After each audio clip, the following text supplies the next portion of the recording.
하나님 말씀 보시겠습니다.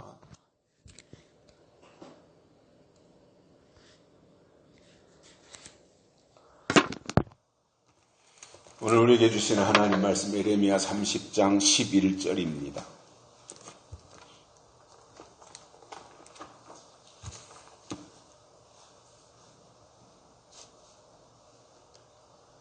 (30장 11절) 봉독해 드리겠습니다. 나 여호와가 말하노라. 내가 너와 함께하여 너를 구원할 것이라.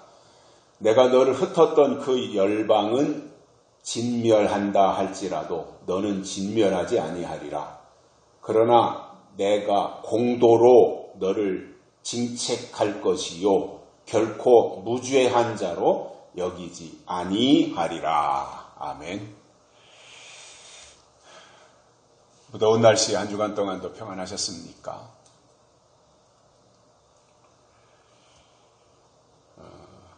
이 폭염이 계속 이어지고 있고요.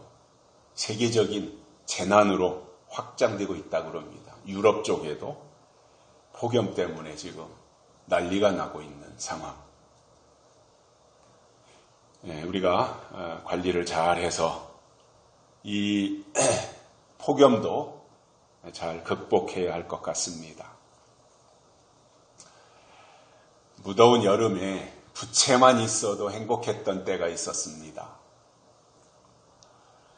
그 당시 여름이 되면 부채는 필수여서 나이가 드신 남자분들은 접었다 폈다 하는 그 부채를 손에다가 들고 다니며 부채질을 했고, 여자분들은 손잡이가 달린 부채를 주로 사용을 했습니다. 그러다가 선풍기가 나오면서 부채보다 수십 배 바람이 더 강력한 그리고 시원한 바람이 나오다 보니 그 후로는 부채가 별 필요가 없어졌고 집집마다 선풍기를 구입해서 사용하면서 부채 시대는 막을 내렸습니다. 그때는 지하철을 타도 천정에 선풍기가 돌아가고 학교나 교회나 식당이나 어디를 가도 선풍기를 설치하는 것이 유행처럼 되어 있었고 집집마다 다 선풍기를 보유했었습니다. 그 후로 에어컨이 나오면서 집에도 자동차에도 사무실에도 가는 곳마다 에어컨 설치가 안 된 곳이 없고 삼복 무더위를 수월하게 나기 위해서는 에어컨이 필수가 되었습니다. 이와 같이 더위를 이기기 위한 방식이 그때그때마다 부채에서 선풍기로 또 선풍기에서 에어컨으로 바뀌는데, 차이가 있다면 부채보다는 선풍기가 가격이 비싸고 선풍기보다는 에어컨이 비쌉니다. 뿐만 아니라 기능 면에서도 비교가 안 될 정도로 나중에 나오는 것이 훨씬 더 편리하고 다양하고 좋습니다. 신앙도 마찬가지입니다. 성경의 역사를 3시대로 구분할 때 구약을 율법이라고 하고 신약을 은혜라고 하고 예수님의 재림 때가 가까워져서 계시록을 증거하게 되는 때를 이제 진리로 나눌 수 있는데, 율법이 부채라면 은혜는 선풍기와 같고 진리는 에어컨에 해당된다고 봅니다. 예수님이 오셔서 가나 혼인잔치를 시작으로 기사와 이적을 행하시게 되는데, 그 가나 혼인잔치에서도 그랬듯이 처음 포도주보다 나중에 나온 것이 맛이 훨씬 좋았던 것처럼 영적인 것도 나중에 나온 것이 훨씬 더 좋은 것입니다. 비교가 안 될 정도입니다. 그래서 세상은 많은 돈을 들여서라도 가장 최근에 나온 신제품을 구입해서 편리하게 사용하려고 하는데 이상하게 신앙에 있어서만큼은 옛날 것을 고집하려고 하다 보니 새로운 것을 받아들이지 못하는 것입니다.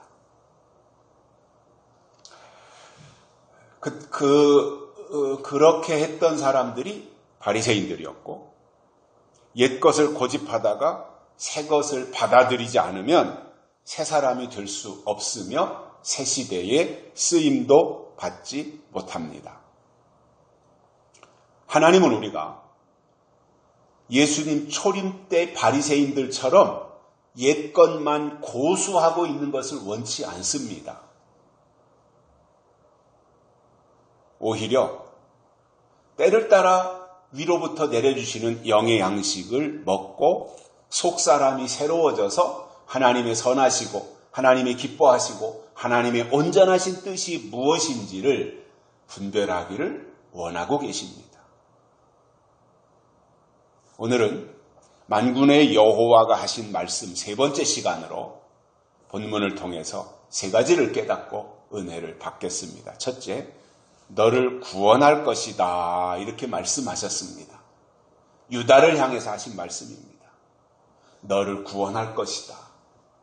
그런데 어떻게 구원하신다고 했느냐 하면 바벨론으로 끌려가 있는 그 백성들을 향해서 너를 내가 구원하겠다 이 말씀을 하신 거예요. 그러니 바벨론에서 지금 포로 생활을 하고 있다고 해서 너무 걱정하지 말라는 위로이고 때가 되면 하나님이 직접 개입하셔서 건져내신다는 약속입니다. 이 구원이라고 하는 것은 우리 기독교의 핵심이고 하나님이 사람에게 주신 엄청나고 놀라운 축복입니다. 구원이라고 하는 것이. 만약에 구원의 소망이 없다면 어떨 것 같습니까? 저는 그런 생각을 해봤어요. 만약에 성경을 통해서 그리고 예수님을 보내셔서 우리를 구원하시려고 십자가를 지게 하시고 이러한 과정 속에서 큰 예수 그리스도의 희생을 치르고 또 부활하는 그런 과정이 다 있지만 그럼에도 구원의 소망이 없다면 어떨까? 굳이 하나님을 믿느라고 애쓰고 수고할 필요가 없이 괜찮은 종교단체의 이름 석자 걸쳐놓고 마음의 위로나 받으면서 그냥 성실하게 살아가는 정도만 해도 되지 않을까? 그런 생각을 해봤어요. 구원의 소망이 없다면. 그러나 이 구원의 소망이 있기 때문에 우리가 때로는 참아야 될 때도 있는 것이고 때로는 절제도 하는 것이고 인내도 하는 것이고 이러면서 나가는 것은 뭐예요? 구원의 소망 때문에 그렇지 않습니까?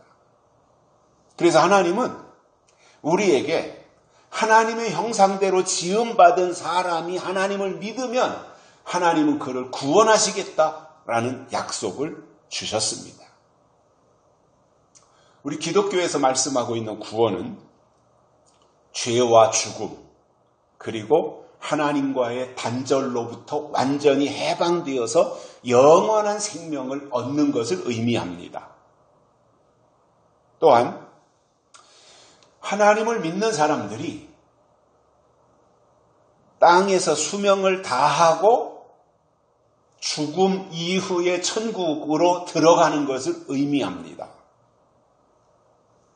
그런데 이 구원이라는 것도 시대마다 표현도 그렇고 다르게 나타난 것을 우리가 볼 수 있는데 구약에서 구원을 보면 이방인들은 구원에서 완전히 하나님이 배제하셨고 아브라함의 후손, 즉 히브리 민족에게 국한된 것으로 모세 때는 가나안 땅에 들어가는 것이 구원의 표상이었습니다.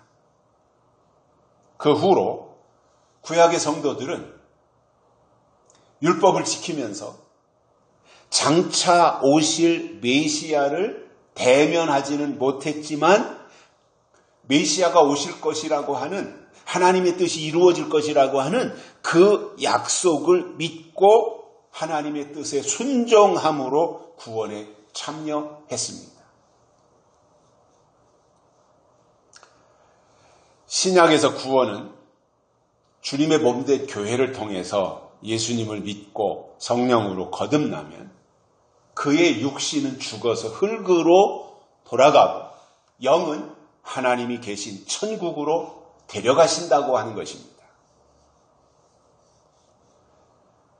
이것에 대해서 계시록에서는 구원을 어떻게 설명하느냐 하면 마찬가지로 주님의 몸인 교회를 통해서 약속의 말씀을 듣고 오신 예수님과 앞으로 오실 예수님을 성경을 통해 알고 믿으면 때가 되어서 하나님이 그를 변화체가 되도록 만들어서 다시 오시는 예수님을 맞이하도록 해주신다라는 겁니다.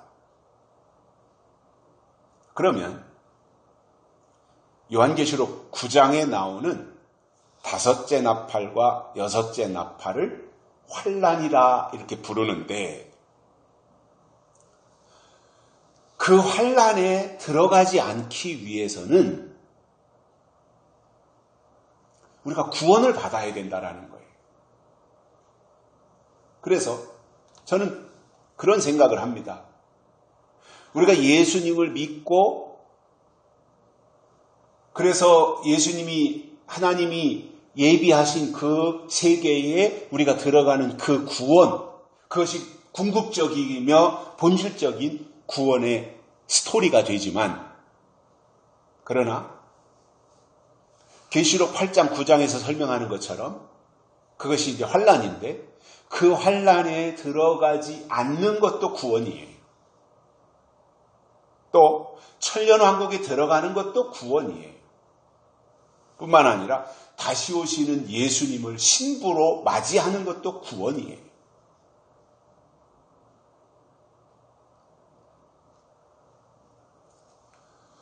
그러나 이 구원이라고 하는 것은 인간의 노력이나 수고나 또는 애써서 되는 것이 아니라 전적인 하나님의 은혜로만 가능한 것이며 구원의 조건은 다른 어떤 것도 없고 오직 구원의 조건은 한 가지, 믿음뿐이라는 말입니다.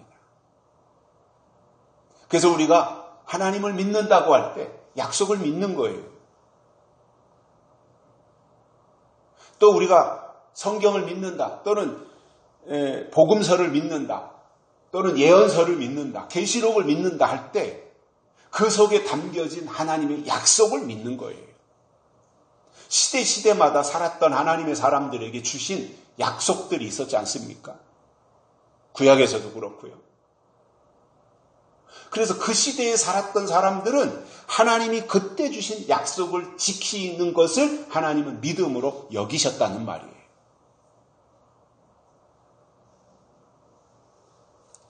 우리가 땅에서 살면서 교회를 통해서 하나님을 믿는 것은 구원에 대한 열망 때문인데 육신이 죽지 않고 수명이 무한하다면 굳이 예수님을 믿어야 될 이유가 있을까요? 죽지 않고 땅에서 육신을 가지고 무궁무진하게 산다면 그 자체가 영생이 될 텐데 굳이 금식하며 또 철야하며 애써서 하나님을 믿어야 될 이유가 뭐냐 말입니다.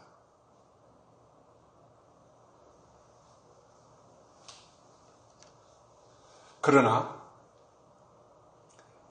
아무리 평균 수명이 늘어난다 해도 죽지 않고 영원히 살 수 없고 다만 좀 더 사는 것뿐이잖아요.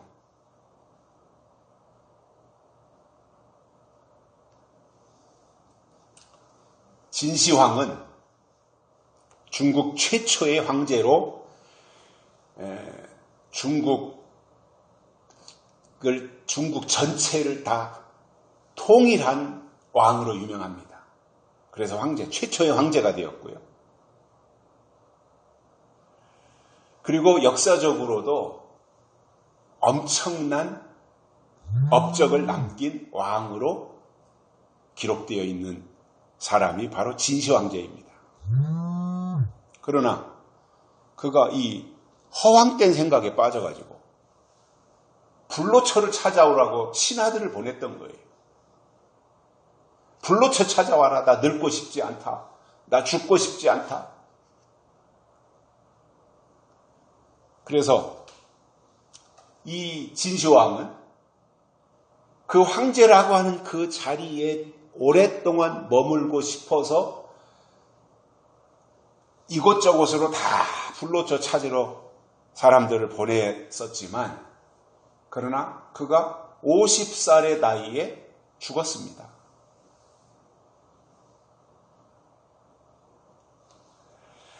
우리나라도 제 기억으로는 한 20년쯤 전부터 100세 시대, 100세 시대 이런 이야기를 해요. 근데 좋아요. 100세 시대 오면 좋아요. 저도 환영합니다. 100세 시대가 오는 것을.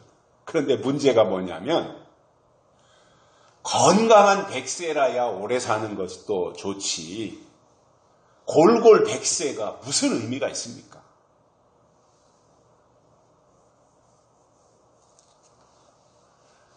지금도 우리나라의 그 평균 수명이 늘어서 남녀 합쳐가지고 평균 수명이 85세라 그래요. 근데 85세를 산다고 하는데 평균 수명이니까 이건 뭐 개인차는 다 다를 수 있는 거고요. 그런데 우리나라의 국민의 평균 수명을 85세라고 할 때 실제로 건강 수명은 75세라는 거예요. 10년의 차이가 나고 있어요.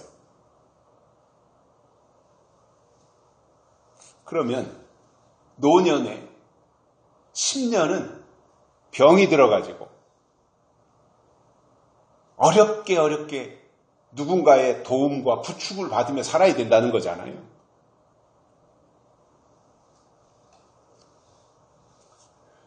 사람이 나이가 들면서 기력도 쇠하고 기능이 하나씩 둘씩 약해지니까 그나마 기세가 꺾이는 것이지 젊을 때처럼 늘 쌩쌩하다면 얼마나 거드름을 피우며 기고만장하고 자기밖에 모르고 그러고 살지 않겠어요. 인간의 수명이라고 하는 것은 유한한 것이고요. 또 내세가 있다고 하는 것을 성경은 말씀하고 있기 때문에 우리가 성경적인 신앙을 가지고 있다면 그는 당연히 구원과 천국에 대한 믿음을 가지게 된다는 말입니다. 그러나 이 믿음이라고 하는 것은 내가 믿고 싶다고 해서 믿을 수 있는 것이 아니라 그 믿음 자체가 하나님이 주신 선물이라는 거죠. 그리고 믿음의 대상은 무속신앙처럼 바위에 가고 고목나무에 찾아가고 이러한 것이 아니라 성경을 통해 우리에게 주신 약속의 말씀을 믿는 거예요. 그래서 우리는 무엇을 믿어야 되고 왜 믿어야 되고 이것이 성경에 분명히 있는 거잖아요. 믿음의 대상이 누구이고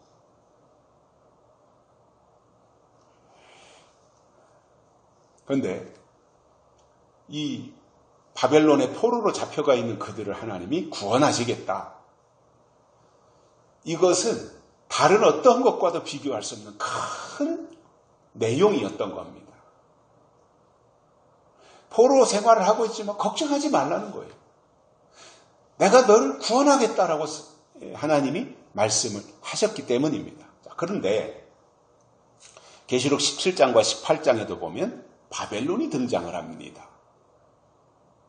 17장에는 큰 바벨론 이렇게 말씀하고 있고 18장에는 큰 성 바벨론 이렇게 말씀하고 있는데 계시록의 바벨론은 붉은빛 짐승을 탄 음녀를 가리키고 있는 거예요. 그 음녀가 바로 바벨론이다 이 말입니다. 그래서 요한계시록이 이루어질 때 나타날 바벨론이 어디인지를 이 시대의 지금 시점에서 신앙생활 하시는 분들은 알고 믿어야 되는 거예요. 왜냐하면 유다도 바벨론에게 포로로 잡혀갔었는데 또 예수님이 다시 오실 때 성경에 보니까 바벨론이 또 등장을 하는데 그렇다면 바벨론을 모르고 바벨론을 무시하고 신앙생활이 되겠냐 말이에요. 그런데 이 계시록이 이루어질 때 나타날 바벨론이 어디인지 성경을 보니까 계시록 18장 2절에 이렇게 설명하고 있습니다. 귀신의 처소와 각종 더러운 영이 모이는 곳과 각종 더럽고 가증한 새에 모이는 곳이 되었도다. 이렇게 말씀하고 있어요. 그런데 이것을 분별하지 못하고 무대뽀로 교회 다니면 다 믿음이고 주여 주여만 하면 다 천국 가고 교회에다가 등록카드 적어서 제출하면 구원받는다라고 말할 때 그게 궁극적으로 원론적으로는 맞는 말이지만 그러나 거기까지 간 과정에 대한 설명은 꼭 필요한 거잖아요. 왜냐하면 나는 그냥 부모 때부터 교회 다녔고 유아세례 받았고 주일학교 출신이고 교회에서 직분 받아가지고 현재도 봉사하고 있고 이렇게 생각하고 있다 보면 그 자체로도 귀한 것이지만 그러나 거기에만 만족하고 거기에만 머물러 있게 되면 어떤 문제가 생기느냐 하면 바벨론이 나타날 때 바벨론을 분별할 수 없고 그리고 그 바벨론을 이기지 못하는 거예요.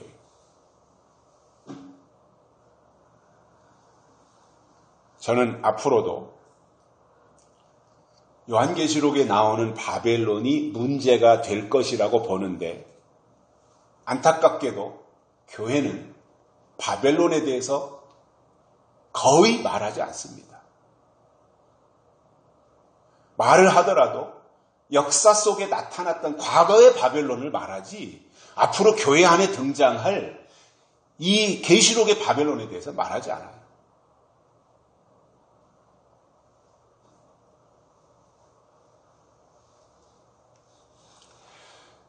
그럴지라도 성경신앙으로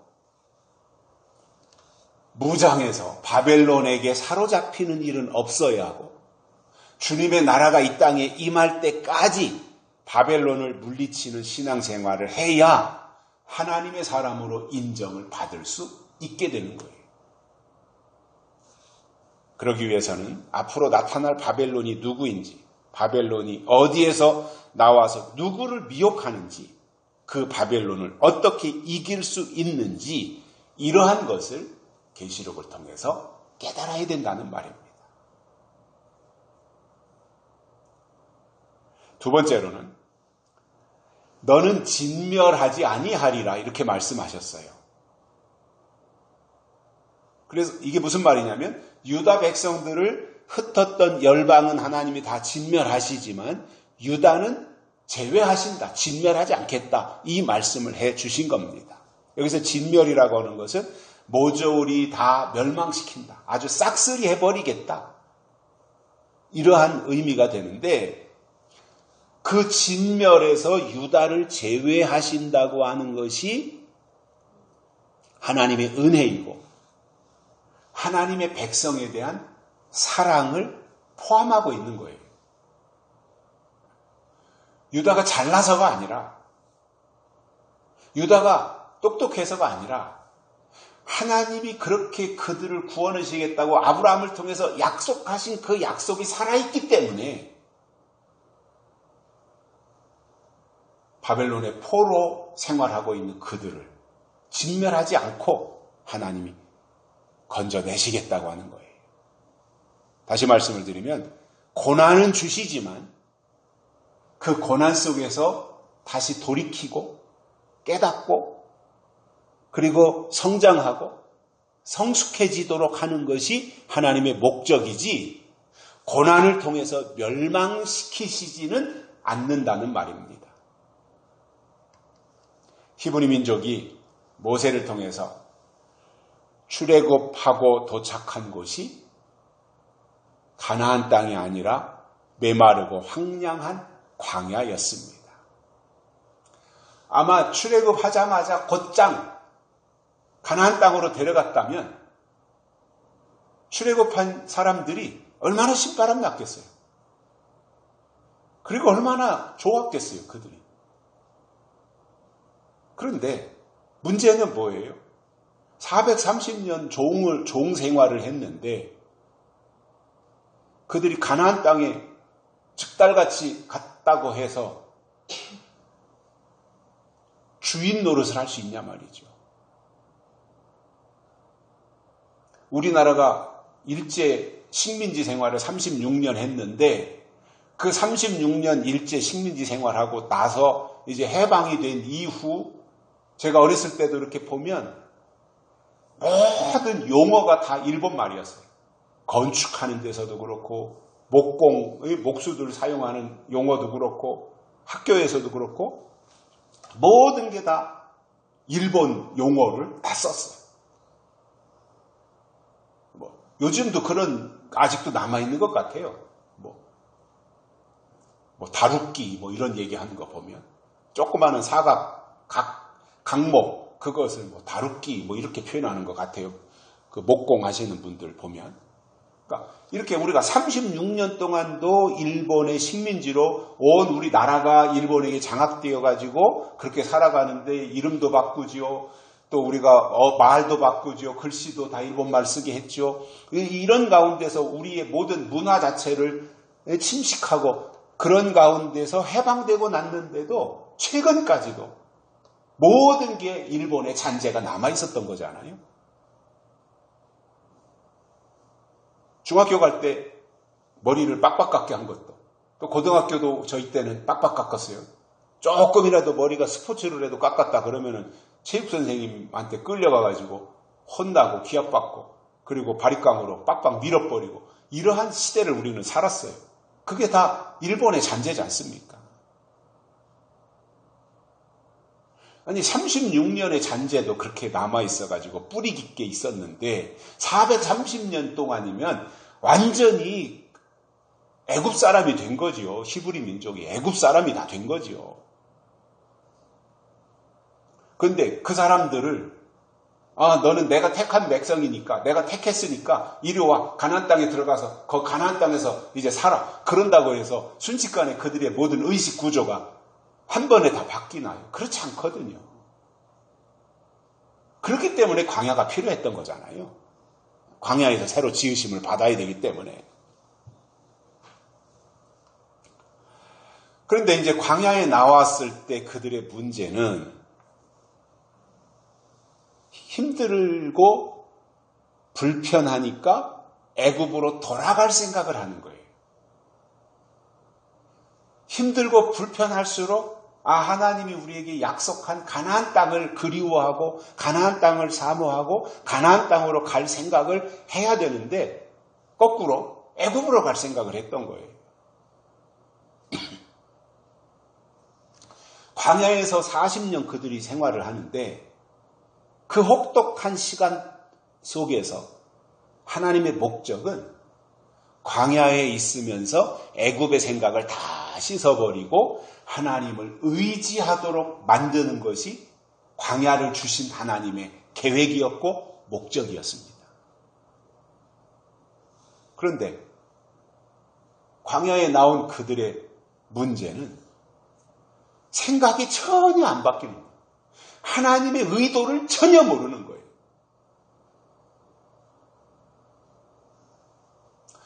그래서 애굽에서 출애굽해가지고 홍해를 건너서 광야에 나왔으면 환경이 바뀐 거잖아요. 출애굽한 이스라엘 백성들에게 환경이 바뀌었는데 생각은 안 바뀌는 거예요. 그래서 옛날 생각 그대로 머물러 있다면 그는 옛날 사람인 거예요. 애굽 사람인 거죠. 그러나 환경은 비록 그대로일지라도 생각이 바뀌고 미래지향적인 생각을 가지면 그는 새 사람인 거예요. 하나님은 광야에 나온 히브리 민족이 가나안 땅을 바라보면서 인도하시는 하나님을 믿고 의지하기를 바라셨을 거예요. 그러나 그런 행동은 전혀 없었고 몸은 모세를 따라서 출애굽을 하고 광야에 나와 있지만 생각은 여전히 애굽 땅에 머물러 있었다는 것. 이것이 광야에 나온 히브리 민족의 문제였던 거죠. 다시 말씀을 드리면 몸은 출애굽을 했는데 생각의 출애굽은 이루어지지 않았고 모세를 따라 그때 당시에 나온 히브리 민족의 숫자가 60만 3,550명이었는데 그 중에서 여호수아와 갈렙을 제외하고는 광야에서 다 죽었습니다. 출애굽을 했는데 하나님이 그들을 불러서 데리고 광야로 나왔는데 광야에서 다 죽었어요. 40년 동안. 그리고는 애굽을 알지 못하는 광야에서 태어난 2세들이 여호수아와 함께 가나안 땅에 들어갔던 거죠. 이렇게 함으로써 히브리 민족을 향한 하나님의 약속을 430년 만에 지켜서 하나님이 출애굽을 하고 가나안 땅에 들어가도록 하신 거예요. 40년 동안 그들의 모든 의식 구조가 다 바뀌었다. 그건 아니지만 사람의 생각이 그렇게 쉽게 바뀌나요? 그건 아니지만 그러나 최소한도 그렇게까지라도 해서 들어가야 그 하나님의 체면이 서는 거니까 그 일을 주도하신 하나님의 입장도 있지 않겠습니까?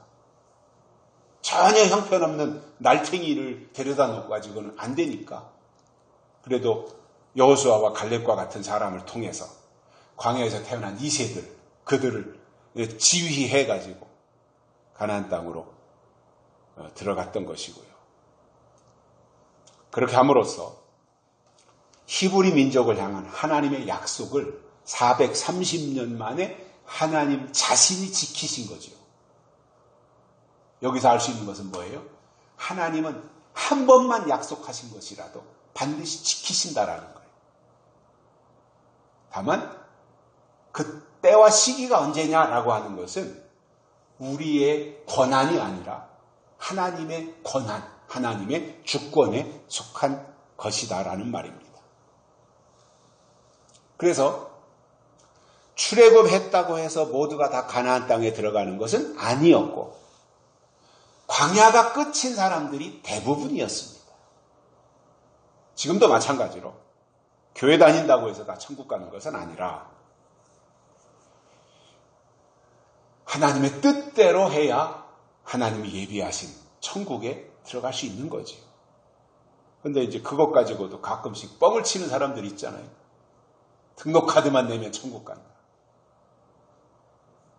교회에다가 등록카드만 제출하면 그 순간 등록카드를 딱 제출하는 순간 천국 백성이 된다. 물론 처음 신앙생활 하는 사람들에게 그렇게 말하는 것이 힘이 되고 희망이 되고 위로가 되니까 그럴 수 있다라고 생각은 하지만 그래 놓고는 제대로 교육을 시켜야지. 그렇게 말해놓고 제대로 교육도 안 시키면 착각하게 되지 않겠습니까? 중세 때 로마 교황청이 면죄부를 팔아먹었잖아요. 조상들의 면죄부까지 다 팔아먹었어요. 그 화려한 중세 때 그 성당을 건축하기 위해서 돈을 걷어야 되니까 면죄부를 팔았는데 당대 자신의 죄를 속죄하기 위해서 건축헌금을 내고 천국 백성이 됐다 이렇게 선언했다면 그건 그럴 수 있다고 이해를 하는데 이미 오래전에 돌아가신 조상들을 위해서까지도 면죄부를 팔아서 조상이 하나님을 믿지 않고 하나님을 모르고 돌아가셔서 지옥에 가 있는데 지금 이 땅에 있는 자손들이 그 조상을 위해서 헌금을 성당에 가서 헌금을 딱 넣는 순간 그 동전이 헌금함에 땡그랑 하고 떨어지는 순간 지옥에 있는 조상의 영혼이 천국으로 간다. 그렇게 뻥을 쳤어요. 다 역사에, 교회사에 나오는 이야기잖아요, 이게.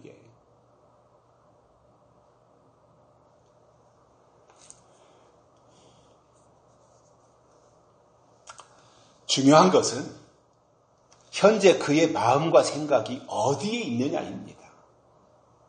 애굽 땅에 있느냐? 약속의 땅에 가 있느냐? 그거잖아요. 어차피 모두 광야에 머물러 있는 실정이에요. 여호수아 갈렙도 광야에 있고 애굽으로 돌아갈 궁리만 하는 사람도 지금 광야에 나와 있는 거예요. 모두가 다 지금 광야에 머물러 있는 것은 똑같아요. 그런데 생각의 방향을 지금 어디에 두고 있는지를 하나님이 보고 계시다는 뜻입니다. 몸은 모세를 쫓아서 출애굽을 하고 광야에 나와 있지만 생각은 여전히 애굽에 머물러 있다면 그는 애굽 사람입니다. 반면에 몸은 지금 광야에 머물러 있지만 생각이 하나님이 약속하신 가나안 땅에 가 있으면 그는 가나안의 사람입니다. 현재 내 생각이, 내 믿음의 이 정신이 어디에 있느냐, 이게 중요한 거예요. 지금 이 땅에 살고 있지만, 지금 내가 광야에 머물러 있지만 내 생각은 앞으로 이루어질 새하늘과 새 땅에 가 있다. 천년왕국에 가 있다. 예수님의 재림에 가 있다. 그러면 그는 살아있는 하나님의 신앙을 소유한 사람입니다. 그러나 아무리 금식을 밥 먹듯이 하고 교회 가서 밤마다 철야한다고 교회 가서 살고 할지라도 그의 생각이 땅의 것에 머물러 있으면 그는 땅에 속한 사람인 겁니다.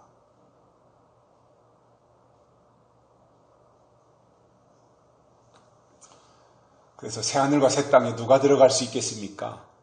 생각이 먼저 거기에 가 있는 사람이 나중에 몸이 생각을 쫓아서 거기로 가는 겁니다. 유다 백성들이 바벨론에 포로로 잡혀가 있지만 그러나 하나님은 그들을 진멸하시지 않겠다. 놀라운 약속을 주셨으니 그것이 희망이지 않겠어요. 그래서 다니엘도 에스겔도 이사야도 다 그때 바벨론 포로 때 활동했던 선지자들 아닙니까? 세 번째로는 공도로 너를 징책하리라 이렇게 말씀하셨어요. 공도로 너를 유다를 징책하시겠다. 여기서 공도는 하나님의 뜻에 부합하는 정의롭고 바른 길을 의미합니다. 우리가 공의라는 말 하죠. 하나님은 공의롭다. 하나님은 공의시다. 이렇게 말하잖아요. 그것에 약간 변형된 공도라고 하는 표현을 썼는데 이 말은 사람의 판단이 아니라 하나님의 기준에 맞게 따라가는 것을 이렇게 표현한 거예요. 하나님이 그때그때마다 상황과 사정과 이런 거 형편과 이런 것과 상관없이 그렇게 하나님이 그들을 평가하신다는 것이 아니라 하나님이 정해놓으신 기준에 따른다라고 하는 거예요. 그래서 예레미야 선지자는 백성들이 정의롭고 바른 공도를 떠났기 때문에 하나님이 너희들을 나중에라도 심판하신다라는 것을 알려주시는 겁니다. 다시 말해서 하나님이 바벨론 포로 생활을 청산하고 고국으로 데려오신다는 것은 약속하셨어요. 그러나 그 이전에 너희가 우상을 숭배했다든가 하나님의 말씀을 거역했다든가 하는 것에 대해서는 징책하시겠다 이 말입니다. 여기서 징책이라는 말은 잘못이나 허물을 꾸짖고 벌을 주는 것을 의미하는 말입니다. 이것은 주로 공적인 자리나 조직 내에서 규율을 어긴 사람에게 책임을 묻는 상황에서 사용하는 단어인데 이 징책이라는 말은 징계보다는 수위가 엄청 낮은 표현, 즉 약하게라도 책망하시겠다 라고 하는 그러한 표현이 될 겁니다. 그래서 하나님은 사랑의 하나님이시고 하나님은 용서하시는 하나님이신 것은 맞지만 잘못한 것에 대해서는 징책하신다. 이게 공의의 하나님이시다 그 말이죠. 그래서 11절 끝부분에서 결코 무죄한 자로 여기지 아니하리라 이렇게 말씀하셨잖아요. 너희를 바벨론에서 건져서 유다 땅으로 다시 돌아오게 하는 일은 하나님이 약속하신 거니까 하지만 그러나 그렇다고 해서 너를 무죄한 자로 여기진 않는다. 죄인이다 말이죠. 그럼에도 너는 죄인인 것은 맞다라는 말씀을 해주시는 거예요. 그렇지만 하나님의 은혜로 의롭게 하신다는 말인데 그들이 의롭기 때문에 의롭다고 하신 것이 아니라 하나님의 약속을 지키고 하나님의 뜻 안에 살아가는 그 모습을 보시고 그것을 의로 여기신다는 거예요. 이것을 요한계시록 7장에 보시면 하나님이 때가 되면 하나님의 사람들이 이마에 인을 치신다 이 말씀이 나옵니다. 인을 치신다고 하는 것은 도장을 찍는다는 것이고 이것은 하나님의 소유라는 의미가 되는데 하나님이 인을 치실 때 인을 맞지 않으면 그 결과가 어떻게 되는지에 대해서도 계시록에서는 설명을 해주고 있습니다. 이것은 마치 구약의 히브리 민족에게 할례를 받으라고 한 것이나 예수님이 오시고 나서 성령을 받아야 하나님의 사람이라고 말씀하신 것이나 앞으로 하나님이 인을 치실 때 인을 맞는 것이나 그때 주신 하나님의 약속이고 그 약속을 따라야 그것이 믿음으로 하나님은 인정을 하시는 거죠. 그런데 하나님은 이와 같이 인을 치시는데 인을 맞지 않으면 어떻게 되겠습니까?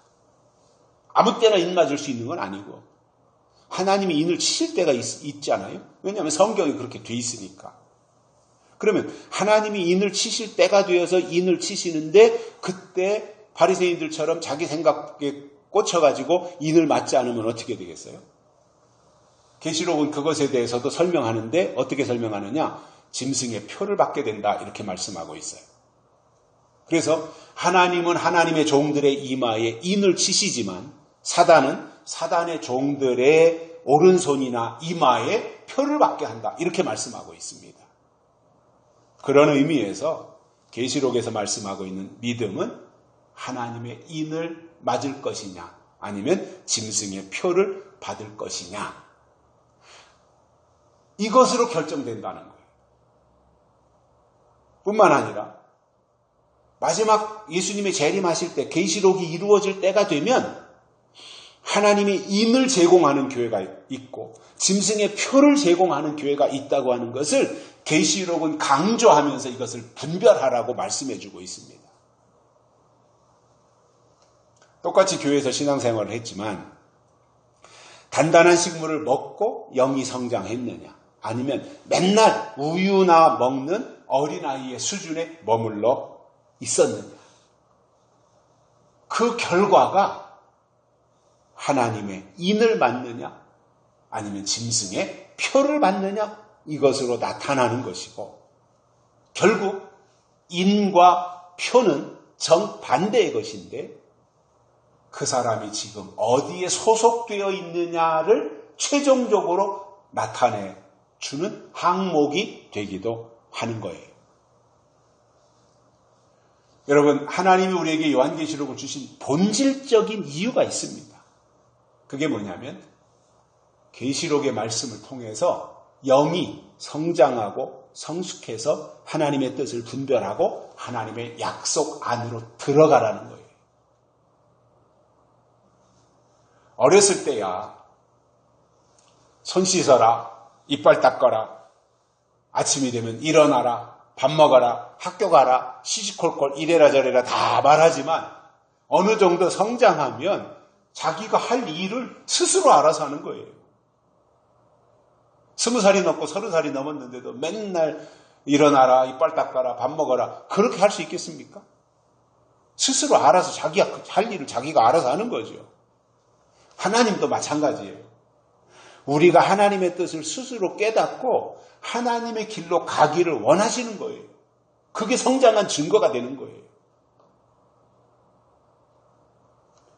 그게 안 되면 바벨론에게 사로잡히고 나중에 가서 하나님이 공도로 징책하시며 결코 무죄한 자로 여기지 아니하시는데 그 끝은 하나님의 심판이 기다리고 있다는 말입니다.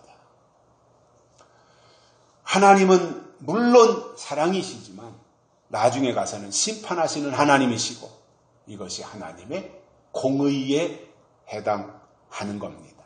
결론으로 여호와 하나님이 바벨론에 있는 유다 백성들에게 세 번째로 주신 오늘 말씀을 우리의 마음에 새기고 하나님이 예비하신 구원과 그리고 하나님의 은혜를 사모하면서 하나님 만나기를 예비하는 날마다의 삶이 되시기를 주의 이름으로 축복합니다. 살아계신 하나님 아버지 감사합니다. 오늘도 우리를 불러주시고 말씀을 듣게 해주셔서 감사를 드립니다.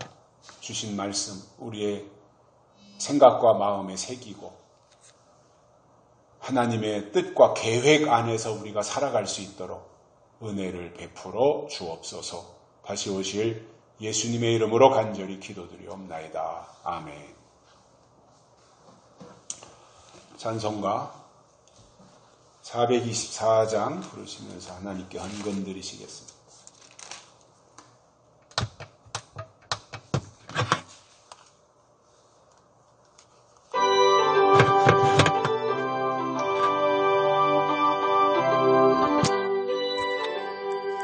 나의 생명 되신 주님 앞에 나아갑니다. 주의 흘린 보혈로 정케 하사 받아주소서. 날마다 주를 찬송하겠네. 주의 사랑의 줄로 나를 굳게 잡아 매소서. 괴로운 새 나를 인도하여 주소서. 주를 믿고 나가면 나의 길을 잃지 않겠네. 날마다 주를 찬송하겠네. 주의 사랑의 줄로 나를 굳게 잡아 매소서.